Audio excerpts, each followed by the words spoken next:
ತರುವಿನ ನೆರಳು ಕೊಡುವಂತ ಸುಖವು ಕೊಡುವನು ಕೃಪೆಯ ದಿನವು. ಸ್ಥಿರ ಇರುವ ಮನ ಎನಗಿರಲಿ, ಶರಣಾಗತಿ ಎಂದು ಬರಲಿ. ಭಗವಂತನ ಪ್ರಿಯ ಮಗನಿವನ ಸಾರಿ ಬದುಕು ಇರಲಿ.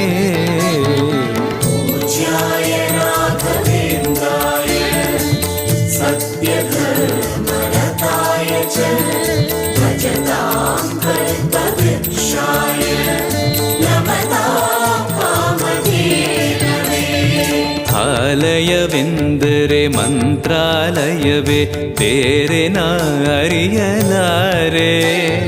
ರಾಜನು ಎಂದರೆ ಶ್ರೀ ಗುರುರಾಜನೇ ಮತ್ತು ನಾ ತಿಳಿಯಲಾರೆ. ಆಲಯವೆಂದರೆ ಮಂತ್ರ